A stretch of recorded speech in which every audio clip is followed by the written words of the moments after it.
അവര് പുറത്തു തന്നെയുണ്ട്. ഇനിയിപ്പോ എന്ത് ചെയ്യും? ഇതിന്റെ അടിയിലെങ്ങനെ ഇതുണ്ട്.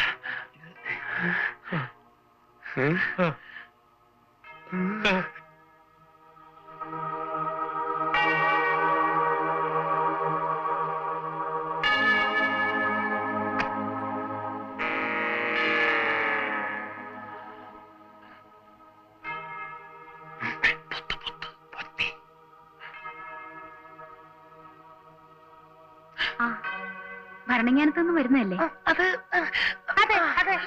ഇത്രയും വൈകിയപ്പോ നിങ്ങൾ ഇനി ഇന്ന് എത്തുകയില്ലെന്നാ കരുതിയത്. ധ്യാനം കൂടാൻ വന്ന ബാക്കി സിസ്റ്റേഴ്സ് എല്ലാം 6 മണിക്ക് മുമ്പ് തന്നെ എത്തി. ട്രെയിൻ ലേറ്റ് ആയി പോയതുകൊണ്ട് വൈകിപ്പോയതാ. നിങ്ങൾ ആഹാരം വല്ലതും കഴിച്ചതാണോ? ഒന്നും കഴിച്ചില്ല. കുടൽ കത്തിക്കരിയുന്ന വിശപ്പാണ്. എന്നാൽ ഡൈനിങ് ഹാളിലേക്ക് പോയിക്കോളൂ. നിൽക്കൂ. എന്താ ഈ കർച്ചിഫ് മൂക്കിൽ തന്നെ വെച്ചിരിക്കുന്നത്? ഞങ്ങൾക്ക് നല്ല ജലദോഷ. നല്ല പനി. 110 ഡിഗ്രി വീതമുണ്ട്. അതെയോ? എന്നാ ഇന്നിനി ഒന്നും കഴിക്കണ്ട, റെസ്റ്റ് എടുത്തോളൂ. ദേ റൂം നമ്പർ 34ലേക്ക് പോയിക്കോളൂ. പനി അല്പം കുറഞ്ഞിട്ടുണ്ട്.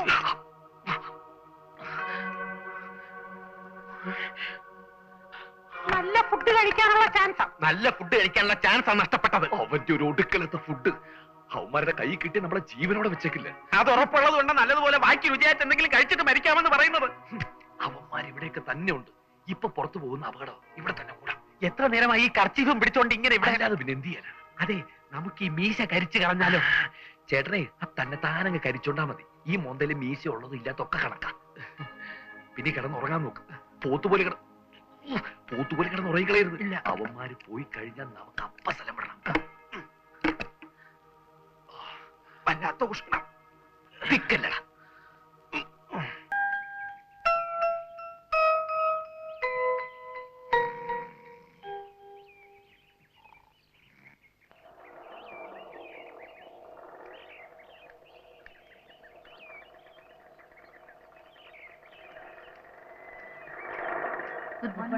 Good morning. നിങ്ങൾ എവിടെ നിന്ന് വരിക? ഭരണങ്ങാനത്തു നിന്നും വരിക. ഇന്നലെ വരാൻ പറ്റിയില്ല.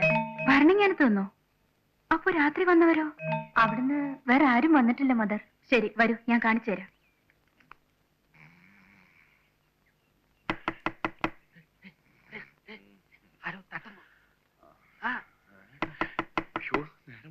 ചിലപ്പോ ബ്രേക്ക്ഫാസ്റ്റ് ചെയ്യാൻ വിളിക്കായിരിക്കും. നിന്നോട് ഞാൻ ഇപ്പോഴേ പറഞ്ഞു.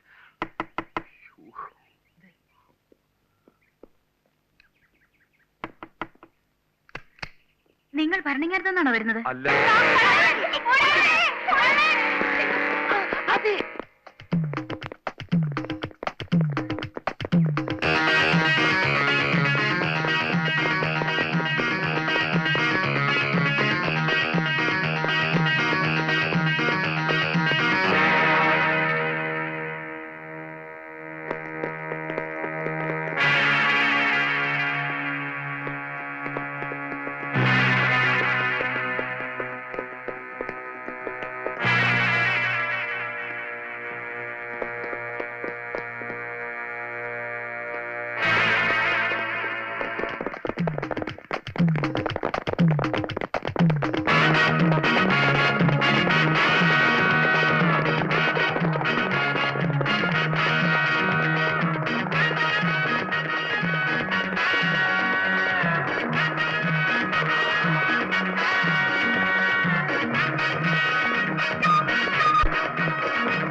ഒരു രക്ഷകൻ.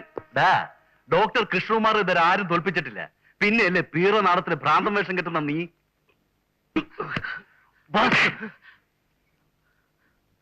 ഡ്യൂട്ടി റൂമിൽ നിന്ന് താക്കോൽ മോഷ്ടിച്ച് രണ്ടിനും തുറന്നുവിട്ട് അല്ലട. ഇതിനകത്ത് നീയൊക്കെ ഇനി എങ്ങനെ രക്ഷപ്പെടുമെന്ന് ഞാനും നോക്കട്ടെ. സ്ഥലത്തേക്ക്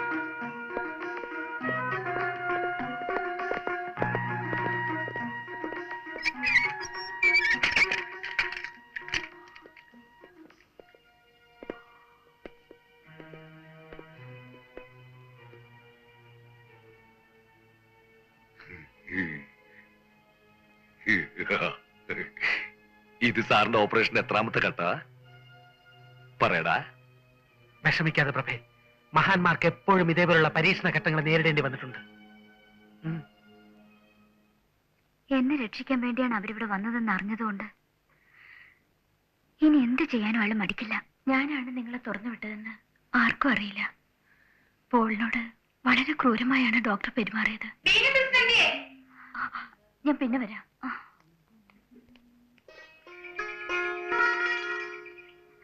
നീയാണ് കുറ്റവാളി. അയ്യോ, നീയാണ് കുറ്റവാളി നാടകത്തിൽ റൗഡി കൃഷ്ണ അഭിനയിച്ച പൂച്ചാക്കൽ റഷീദ്. അതെ. സാറിനും അസുഖത്തിന്റെ ലക്ഷണങ്ങൾ തുടങ്ങിയല്ലേ? അയ്യോ, എനിക്ക് അസുഖമൊന്നുമില്ല. ഞാനിവിടെ പിന്നെ എന്തൊരു കഷ്ടമാണ് ഈശ്വര. നാടകന്മാർക്ക് ഓരോരുത്തർക്കായി ഇങ്ങനെ തുടങ്ങിയ ആദ്യം പ്രഭാകരൻ സാറിന്, പിന്നെ പോൾരാജ് സാറിന്, ദേ ഇപ്പൊ എന്റെ പൊന്ന്, എന്താ പേര്? കുഞ്ഞിരാമൻ. കുഞ്ഞിരാമൻ ചേട്ടാ, രോഗിയാണോ? അല്ല, പേഷ്യന്റ് ആണോ? അല്ല, അറ്റൻഡറാണ്.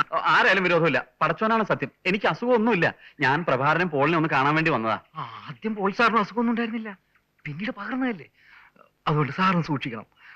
ഞാനും ഒരു കലാകാരനായതുകൊണ്ടാണ് പറയുന്നത്. അവരെവിടാ കിടക്കുന്നത്?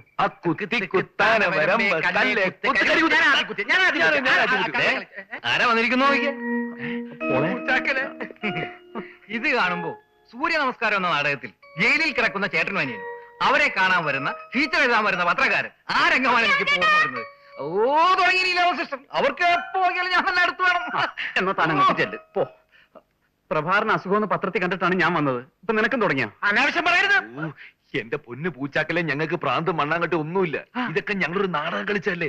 അതുകൊണ്ട് ഞങ്ങൾ ഇപ്പൊ അതിലും വലിയ കുഴപ്പത്തിൽ വന്ന് ചാടിയിരിക്കുക. എന്ത് കുഴപ്പം? ഇങ്ങനെ പോയ നാടക നടന്മാർക്ക് മാത്രമായിട്ടൊരു സ്പെഷ്യൽ വാർഡ് ഇവിടെ തുടങ്ങേണ്ടി വരും. എന്റെ പേടി അതല്ല, ഇവിടുത്തെ ചില അറ്റൻഡേഴ്സിനെ തന്നെ ഇവിടെ അഡ്മിറ്റ് ചെയ്യേണ്ടി വരുമോന്നാ.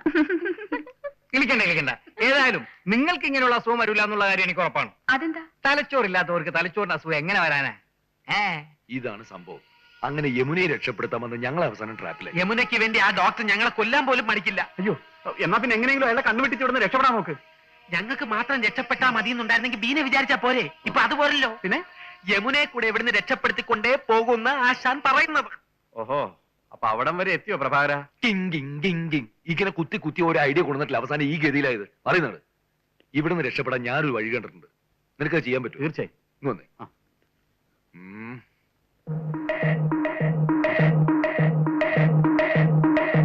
ഞാൻ ഏറ്റു. Okay okay okay. നല്ല ഉഗ്രൻ ഐഡിയ. എന്ത്? എന്താ ഞാൻ കേട്ടില്ല, പറഞ്ഞുതരൂ. ആ കുത്തിക്ക് വിളിക്കാം. വാ. ഹലോ, ഞാൻ അച്ഛനാ. അമ്മയ്ക്ക് വേദന വളരെ കൂടുതലാ. ഞാൻ എന്താ ചെയ്യണ്ടേ? ഡോക്ടർ ശ്രീരാജിനെ വിളിക്കാമായിരുന്നില്ലേ? വിളിച്ചു. ഡോക്ടർ അവിടെ ഇല്ല. എങ്കിൽ അച്ഛൻ വേഗം അമ്മയെ മെഡിക്കൽ ഹോമിലേക്ക് കൊണ്ടുവരൂ. ഞാൻ അങ്ങോട്ട് വരാം.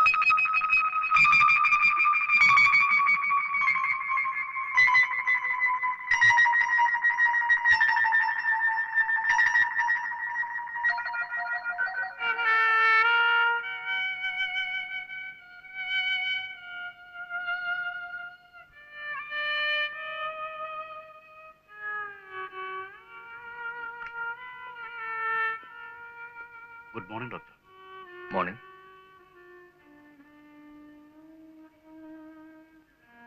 വരൂ. Any problem doctor? രണ്ടാമത്തെ കിഡ്നിയും വളരെ വീക്കായിരിക്കാണ്. ഡയാലിസിസ് ചെയ്താലും പ്രയോജനം ഉണ്ടാവുമെന്ന് തോന്നുന്നില്ല. ഒരു കിഡ്നി ഡോണറെ ഉടനെ കണ്ടുപിടിക്കുന്നതാവും നല്ലത്. ശ്രമിക്കാം ഡോക്ടർ. AB നെഗറ്റീവാണ് ബ്ലഡ് ഗ്രൂപ്പ്. റെയർ ഗ്രൂപ്പ് ആയതുകൊണ്ട് പേപ്പറിൽ ഒരു അഡ്വർടൈസ്മെന്റ് കൊടുക്കുന്നത് നന്നായിരിക്കും. കൊടുക്കാം ഡോക്ടർ. താമസിക്കും തോറും അപകടം കൂടുകയാണ്.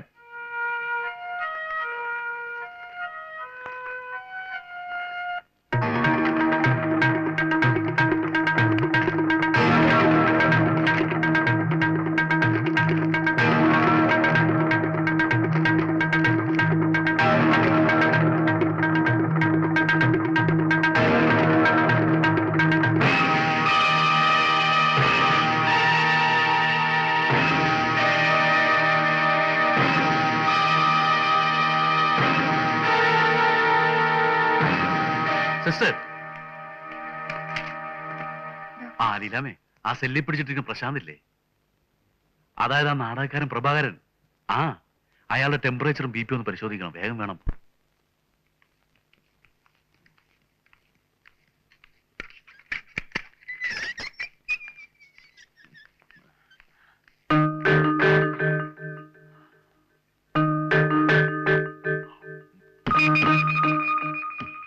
എനിക്ക് പനിയൊന്നുമില്ലോ, പിന്നെന്താ ഈ കുന്തം വായിലേക്ക് വെക്കുന്നത്? ടെമ്പറേച്ചറും ബിപിയും റെക്കോർഡ് ചെയ്യാൻ ഡോക്ടർ പറഞ്ഞിട്ടാ. ആ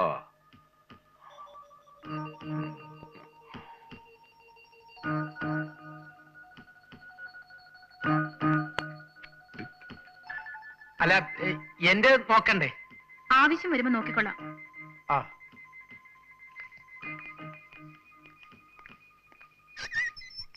എടാ, എനിക്ക് ഭ്രാന്തില്ലെന്നും നമ്മൾ രണ്ട് നാടകക്കാരാണെന്നും യമുനയെ രക്ഷിക്കാൻ വേണ്ടിയാണ് നമ്മൾ ഇതിനകത്ത് കിടക്കുന്നതെന്നൊക്കെ ഡോക്ടർക്ക് അറിയില്ലേ? കറക്റ്റ്. പിന്നെ എന്തിനാണ് അതൊക്കെ നോക്കുന്നത്? മൊത്തത്തിൽ ഇവിടെ എന്തോ ഒരു സ്പെല്ലിംഗ് മിസ്റ്റേക്ക് മണക്കുന്നുണ്ട്. മെഡിക്കൽ ഹോം അല്ലേ? ആ, ഞാൻ ഡോക്ടർ കൃഷ്ണകുമാറാ. ഡോക്ടർ ശ്രീരാജനൊന്ന് കണക്ട് ചെയ്യൂ പ്ലീസ്. ആ, ഗുഡ് മോർണിംഗ് ഡോക്ടർ. അതെ, ശരിയായി. അഡ്വർടൈസ്മെന്റ് കൊടുക്കേണ്ടി വന്നില്ല. അതെ, കിഡ്നി സംഭാവന ചെയ്യാൻ ഒരാൾ സമ്മതിച്ചിട്ടുണ്ട്. അല്ലല്ല, അതെന്റെ ഇവിടുത്തെ ഒരു പേഷ്യന്റാ. പോളെ, എന്താ എന്താ മീനെ? എന്തൊക്കെയോ കുഴപ്പങ്ങളുണ്ട്. പ്രഭാകരനെ ഇങ്ങോട്ട് കൊണ്ടുപോകാൻ പോവാ. എന്തിനാ? എനിക്കറിയില്ല. അവര് വരുന്നു, ഞാൻ പോട്ടെ. ഇത് കണ്ണുകൊണ്ടൂടെ? ഞാൻ മെഡിസിൻ റീചാർജ് ചെയ്ത് കൊണ്ടുവരാം. ഏത് മെഡിസിനാ? പെൻഡത്താൽ.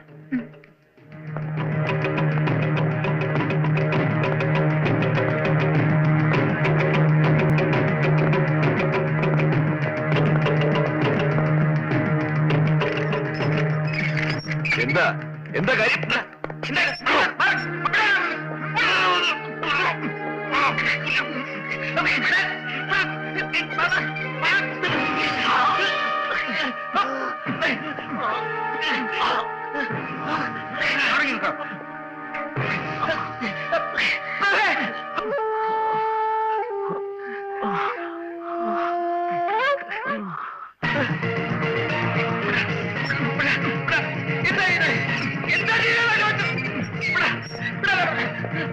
ഒന്ന് വേഗം കൊണ്ടുപോടും.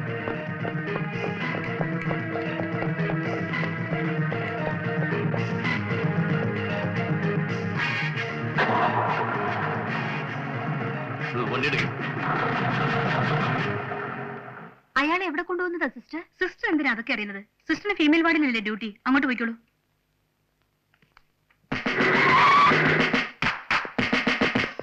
ഇങ്ങോട്ട് പറ. അങ്ങോട്ട് പോവാ. അറിയിക്കോട്ടെ. ഇതെന്താ മെന്റൽ ഹോസ്പിറ്റലോ ജയിലോ? അസുഖമില്ലാത്തവരൊക്കെ പിടിച്ച് സെല്ലിൽ അടയ്ക്കാൻ. വേഗം എടുക്കാം. വേഗം തുറക്കാൻ.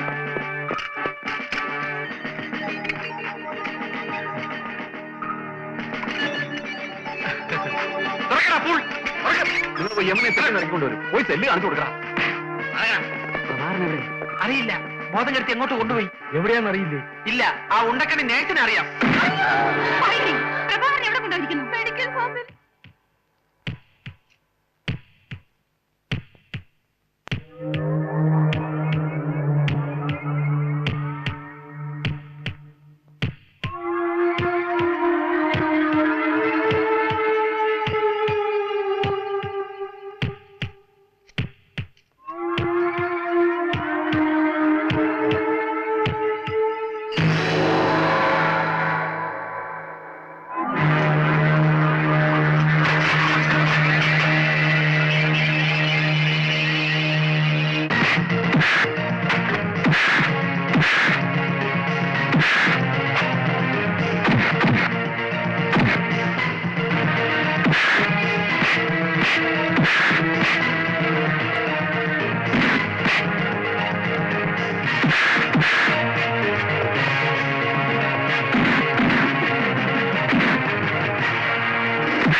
പ്രഭയുടെ ജീവൻ രക്ഷിച്ചതിന് നന്ദി പറയേണ്ടത് ബീനയോടാണ്. പ്രഭയെ ബോധം കെടുത്താൻ ഞാൻ ചാർജ് ചെയ്ത് കൊടുത്തത് പെൻഡോത്താളിന് പകരം ഡൈസിപ്പാമായിരുന്നു. അതാ വേഗം ബോധം തെളിഞ്ഞു. കഴിഞ്ഞ എല്ലാം മറന്ന് നിങ്ങൾ വിശ്വകലയുമായി സഹകരിക്കണം. ഒരു പ്രശ്നം വരുമ്പോ നമ്മളൊക്കെ ഒന്നാണെന്ന് മനസ്സിലായില്ലേ? കുഞ്ഞുങ്ങളെ, നിങ്ങൾ ഈ ചെയ്ത ഉപകാരത്തിന് ഞാൻ എന്ത് തന്നാലും മതിയാവില്ലെന്ന് എനിക്കറിയാം. അതൊന്നും സാരമില്ല. അമ്മച്ചി തരുന്ന എമൗണ്ട് എത്ര കൂടിയാലും ഞങ്ങൾക്ക് പ്രശ്നമില്ല. സന്തോഷത്തോടെ ഞങ്ങളത് വാങ്ങിക്കും. ഏയ് അമ്മച്ചി, ഞങ്ങക്ക് പൈസ ഒന്നും വേണ്ട, അമ്മച്ചിയുടെ അനുഗ്രഹം മാത്രം മതി. ഈ ഡീസന്റ് ഷൈനിങ്ങിന്റെ പിന്നിലുള്ള കളി എന്താണെന്ന് ആർക്കും ഇപ്പൊ മനസ്സിലാവില്ല. കാലം തെളിയിക്കും. പോളെ വേണ്ട വേണ്ട പേടിക്കണ്ട, കർത്താവിന്റെ കൃപ കൊണ്ട് എല്ലാം മംഗളമായിട്ട് വരും.